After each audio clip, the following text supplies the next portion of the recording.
Hello friends, नमस्कार। मेरा नाम है संदीप और आप सभी का वेलकम है नथिंग इम्पॉसिबल के यूट्यूब चैनल पर।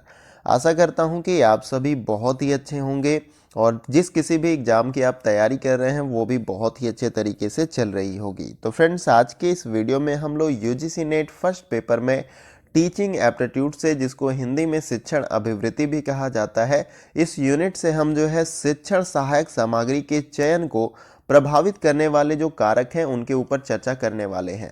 इससे पिछले वाले वीडियो में हमने जो शिक्षण में सहायक सामग्रियां हैं उनके ऊपर चर्चा किए थे, जिसमें श्रव्य और दृश्य सहायक सामग्रियां थीं। उसके अंतर्गत कौन कौन सी सहायक सामग्रियां आती हैं उनके बारे में हमने उस वीडियो में डिटेल में चर्चा की थी। लेकिन उन सहायक सामग्रियों के चयन को प्रभावित करने वाले ऐसे कौन से कारक हैं उनको हम डिस्कस करने वाले हैं इस वीडियो में। तो वीडियो को स्टार्टिंग से लेके एंड तक देखिएगा ताकि इसके बीच में जो भी महत्वपूर्ण बिंदु या पॉइंट आपको बताया जाए वो अच्छे तरीके से समझ में आ जाए। तो चलिए फ्रेंड, वीडियो को स्टार्ट करते हैं। देखिए, यहाँ पर पहले बताया जा रहा है, पहले आप समझ लीजिए कि कैसे जो है शिक्षण सहायक सामग्रियों को अगर उचित तरीके से हम चयन नहीं करते हैं, उसका चुनाव नहीं करते हैं, तो कैसे वो शिक्षण को प्रभावित करता है। देखिए, यहाँ पर बताया जा रहा है कि शिक्षण सहायक सामग्री के चयन हेतु कोई भी अनुभव सिद्ध नियम नहीं होते। अनुभव सिद्ध का मतलब कि ऐसा कोई फॉर्मूला, ऐसा कोई सिद्धांत नहीं है कि इस जो शिक्षण सहायक सामग्री है उसका इस्तेमाल करेंगे तो बहुत ही ज़्यादा टीचिंग इफेक्टिव हो जाएगी।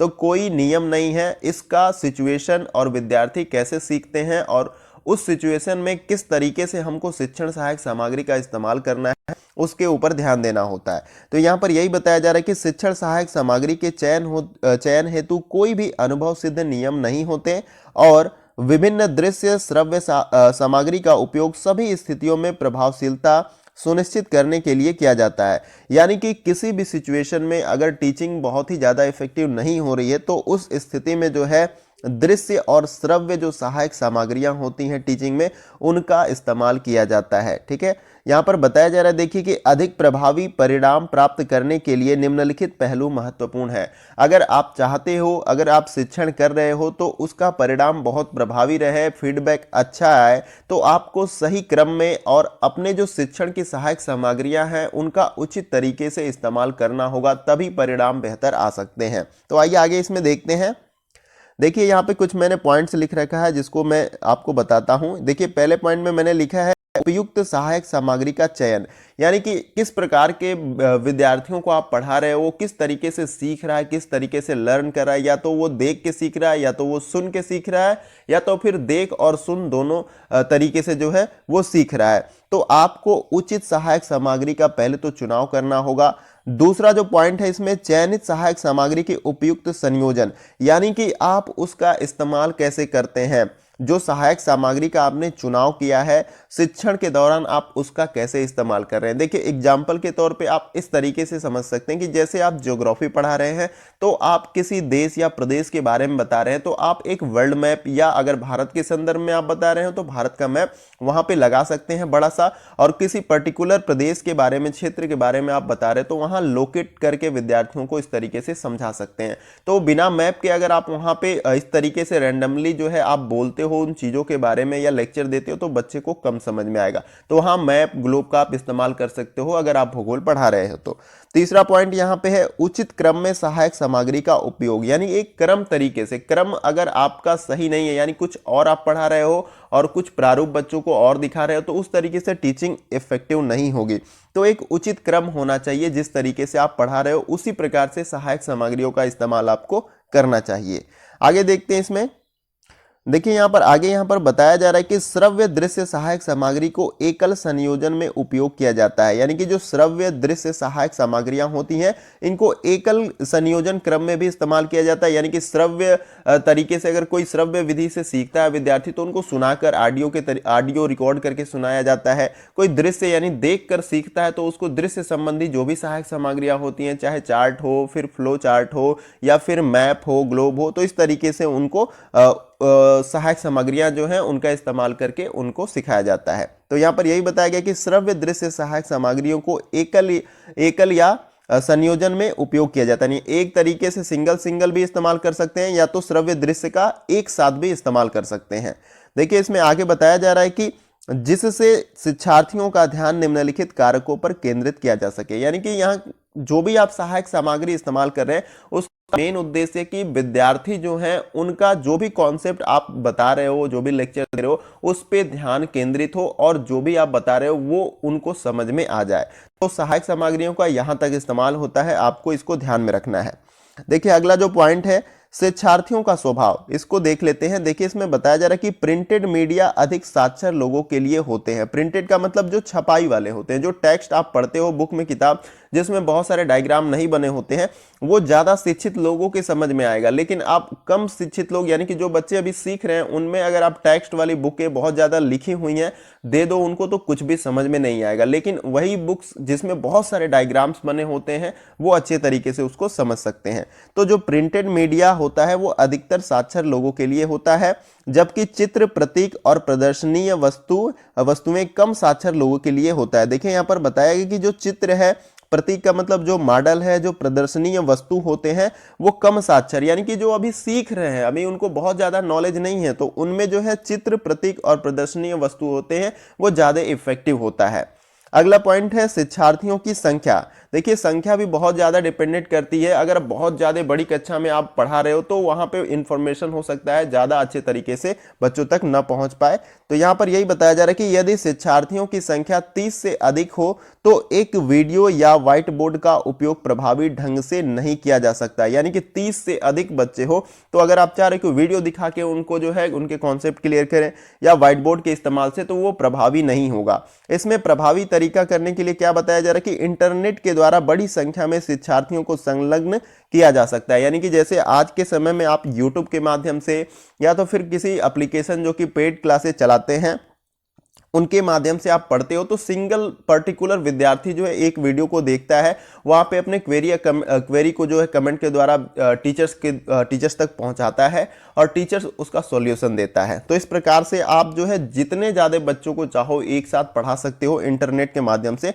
लेकिन क्लास में आप चाहोगे कि मैं 100-200 बच्चों को एक साथ पढ़ाऊं तो वो ज़्यादा इफेक्टिव नहीं होगा, क्योंकि अगर कोई बच्चा क्वेश्चन भी करता है तो आप उसका आंसर दे नहीं पाओगे क्योंकि वहाँ पे बहुत सारे बच्चे होते हैं। लेकिन यहाँ पे आप कमेंट करते हो तो कमेंट हाईलाइट होते रहते हैं टीचर्स के सामने और उसका वो जवाब देते रहते हैं।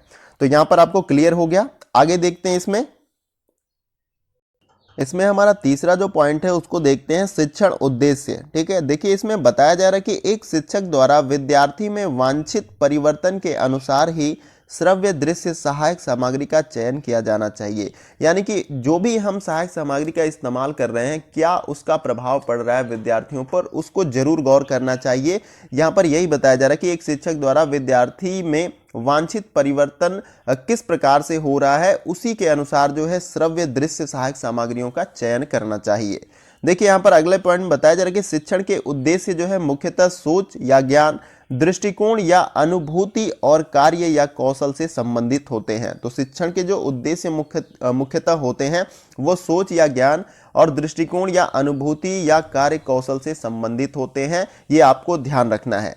यहाँ पर आगे देखिए बताया जा रहा है कि अगर हम बड़ी संख्या में शिक्षार्थियों, दर्शक या श्रोतागण को सिर्फ महत्वपूर्ण विषय पर सूचित या प्रभावित करना चाहते हैं तो रेडियो या टेलीविजन का उपयोग किया जा सकता है। इस स्थिति में यानी कि बहुत सारे लोगों को एक ही समय पर अगर आप किसी महत्वपूर्ण विषय पे सूचित करना चाहते हो तो आप रेडियो या टेलीविजन विधि का इस्तेमाल कर सकते हो। जैसे कि आपको पता है कि हमारे प्राइम मिनिस्टर जब मन की बात करते हैं तो वो रेडियो के माध्यम से करते हैं, तो बहुत सारे जो भी हमारे 130 करोड़ या 121 करोड़ से ऊपर की आबादी है उसको वो इन्फ्लुएंस करते हैं किसी महत्वपूर्ण बातों पे, यानी वो बताते हैं और लोग उनको सुनते हैं। तो यहाँ पर जो है आपको रेडियो और टेलीविजन का इस्तेमाल करना है जब आप बहुत ज़्यादा लोगों को किसी एक विशेष विषय पे सूचित करना चाहते हो या प्रभावित करना चाहते हो, और लोग प्रभावित भी होते हैं उनकी मन की बात को सुनकर। आगे देखते हैं इसमें। देखिए अगला जो पॉइंट है इसमें वो है विषय वस्तु का स्वभाव। यदि विषय वस्तु अधिक कठिन या अज्ञात हो तो श्रव्य दृश्य सहायक सामग्री का उपयोग किया जा सकता है। यानी कि कोई ऐसा विषय है बहुत ही डिफिकल्ट है या कोई टॉपिक है बहुत कठिन है जिसमें बहुत सारे टेक्स्ट या इस्तेमाल होते हैं, अलग अलग कॉन्सेप्ट है, अगर वो लेक्चर मेथड से या सुन के विद्यार्थी नहीं सीखता है तो उस सिचुएशन में आप श्रव्य दृश्य यानी इनको एक साथ यानी कि आवाज भी और उसके साथ दृश्य भी आप बोलिए और एक डायग्राम के माध्यम से उसको क्लियर भी करिए कि ये इस तरीके से पूरा प्रोसेस कंप्लीट होता है। तो यहां पर अगर कोई कठिन है या अज्ञात का मतलब जो समझ से परे है, तो उस स्थिति में आप श्रव्य दृश्य सहायक सामग्री का उपयोग एक साथ कर सकते हैं। अगला जो इसमें पॉइंट है सहायक सामग्री की उपलब्धता। देखिए सहायक सामग्री की उपलब्धता भी एक महत्वपूर्ण फैक्टर है, क्योंकि बहुत सारे ऐसे सहायक सामग्रियां होती हैं जो बहुत ही कॉस्टली होती हैं, तो हमें अपने बजट के अनुसार ही उनका चुनाव करना चाहिए। तो यहाँ पर देखिए बताया जा रहा है कि यदि हम शिक्षार्थियों को बेहतर शिक्षा देना चाहते हैं तो इसके लिए शिक्षण से संबंधित सहायक सामग्री का उपलब्ध होना आवश्यक है। ठीक है, तो जो भी शिक्षण से संबंधित सहायक सामग्रियां हैं उनका होना हमारे लिए बहुत ही आवश्यक है। अगर मान लीजिए हम भूगोल पढ़ा रहे हैं तो हमारे लिए डायग्राम्स, ग्लोब, मानचित्र ये सब होना बहुत ही जरूरी है, नहीं तो आप इफेक्टिव टीचिंग नहीं कर पाएंगे। उससे संबंधित जो भी हेल्पिंग टूल्स होते हैं, सहायक सामग्रियां होती हैं, उनका होना आपके पास बहुत ही जरूरी है। कॉस्टली मतलब कम पैसे का हो या ज्यादा पैसे का ये तो बाद में मैटर करेगा, लेकिन उनका होना आवश्यक है। यहाँ पे अगला पॉइंट है हमारा आपेक्षिक मूल्य, यानी उनका मूल्य किस प्रकार का है। देखिए यहाँ पर बताया जा रहा है कि प्रभावी सहायक सामग्री अधिक महंगी नहीं होनी चाहिए। श्रव्य दृश्य सहायक सामग्री के चयन एवं उपयोग पर खर्च होने वाली राशि पर भी ध्यान दिया जाना चाहिए। यानी कि जो भी सहायक सामग्री हम इस्तेमाल करने वाले हैं श्रव्य या दृश्य, वो कितनी कॉस्टली है, महंगी है या नहीं है, उस पर ध्यान देना बहुत ही जरूरी है। ज्यादा महंगी यानी कि हमारे बजट से ऊपर है तो भी नहीं देखना चाहिए, कम पैसे में काम हो जाए तो उसका भी इस्तेमाल करना चाहिए। क्योंकि देखिए अब कई सारे अलग अलग स्कूल है, सीबीएसई बोर्ड में बहुत ही ज्यादा बच्चों से फीस लिया जाता है, तो वहां पे आप ये सारी सुविधाएं उपलब्ध करा सकते हैं। लेकिन आपको वैसे भी स्कूल मिलेंगे जहां पे बहुत ज्यादा फीस नहीं ली जाती है, तो उस स्थिति में आप ये सारी सुविधाएं वहां पे उपलब्ध नहीं करा सकते। तो कम पैसे में वो सुविधाएं कैसे हो सकती हैं उसके ऊपर ध्यान दे सकते हैं आप। यही बताया जा रहा है कि आपेक्षिक मूल्य, प्रभावी सहायक सामग्री अधिक महंगी नहीं होनी चाहिए, यही बताया जा रहा है। फिर श्रव्य दृश्य सहायक सामग्री के चयन एवं उपयोग पर खर्च होने वाली राशि भी ध्यान में देनी चाहिए शिक्षक को। तो ये आपको क्लियर हो गया होगा। मैंने देखिए बहुत अच्छे तरीके से क्लियर करता हुआ चल रहा हूं। अगर कोई डाउट भी होगा तो आप कमेंट बॉक्स में पूछिएगा, मैं उसका आंसर देने के लिए हमेशा प्रयास करूंगा। आगे देखते हैं इसमें। यहां पर देखिए हमारा जो टॉपिक है शिक्षण सहायक सामग्रियों को चयन को प्रभावित करने वाला कारक यहां पे कंप्लीट होता है, और मैंने पूरी तरह से बहुत ही अच्छे तरीके से प्रयास किया कि ये टॉपिक मैं आपको बहुत ही अच्छे तरीके से क्लियर करूं। देखिए शिक्षण सहायक सामग्रियों का इस्तेमाल करना बहुत बड़ी बात नहीं है, लेकिन उनका इस्तेमाल किस प्रकार से किया जाना चाहिए ताकि आपकी टीचिंग जो है और भी इफेक्टिव हो जाए, वो बहुत ही महत्वपूर्ण है। तो हमने इस वीडियो में शिक्षण सहायक सामग्रियों के चयन को जो प्रभावित करने वाले कारक हैं उनके बारे में चर्चा किया, उनको जानने का प्रयास किया। और इस टॉपिक में अगर आपको कोई डाउट भी होता है, कुछ समझ में भी नहीं आता है, तो आप कमेंट बॉक्स में जरूर पूछिए, मैं जवाब दूंगा, जैसा कि मैंने पहले भी बताया आपको। और देखिए यहाँ पर वीडियो कैसा लगा इसके बारे में फीडबैक आप जरूर दिया करें, क्योंकि ये हमारे लिए मोटिवेशन का कार्य करता है। हमें लगता है कि आपको इससे हेल्प हो रहा है और हमें इसी प्रकार की जो है एफर्ट को कंटिन्यूअस करना चाहिए ताकि आपकी मदद हो सके। और रही बात प्रैक्टिस सेट क्वेश्चन की, तो मैं उसको भी जल्द स्टार्ट करूंगा, लेकिन मेरा यह भी प्रयास है कि कुछ कॉन्सेप्ट भी चलते रहें ताकि आपके कॉन्सेप्ट भी क्लियर हो। कॉन्सेप्ट क्लियर रहेंगे तो आप क्वेश्चन को अच्छे से सॉल्व कर लेंगे। वैसे तो मैं प्रैक्टिस सेट कंटिन्यू करूंगा, लेकिन पहले टीचिंग एप्टीट्यूड वाला जो हमारा पूरा यूनिट है उसको मैं कंप्लीट कर लूं, फिर उसके बाद से टीचिंग एप्टीट्यूड के जो है महत्वपूर्ण क्वेश्चन को मैं कराऊंगा। और कमेंट बॉक्स में आप जरूर फीडबैक अपना दें, और वीडियो कहीं से भी अच्छा लगे तो वीडियो को लाइक करें, क्योंकि आपके एक लाइक से हमें बहुत सारा मोटिवेशन मिलता है, हमें एक ऊर्जा मिलती है कि हम आपके लिए निरंतर कार्य कर सकें। और इसके साथ ही साथ अगर आप चैनल पर नए हैं तो चैनल को सब्सक्राइब कर सकते हैं, और उसके बगल में जो बेल आइकन का बटन होता है इस प्रकार से, उसको आप प्रेस कर लेंगे तो ऐसा होगा कि इस चैनल पे कोई भी महत्वपूर्ण जो वीडियो अपलोड की जाएगी तो उसकी नोटिफिकेशन आपको बहुत ही आसानी के साथ प्राप्त हो जाएगी, और किसी भी वीडियो को आप मिस नहीं कर पाएंगे। तो आप चैनल को सब्सक्राइब करके बेल आइकन को जरूर प्रेस कर लें। तो फ्रेंड्स आज के वीडियो में बस इतना ही, फिर मिलते हैं नेक्स्ट वीडियो में कुछ और महत्वपूर्ण टॉपिक के साथ। तब तक के लिए जय हिंद, जय भारत।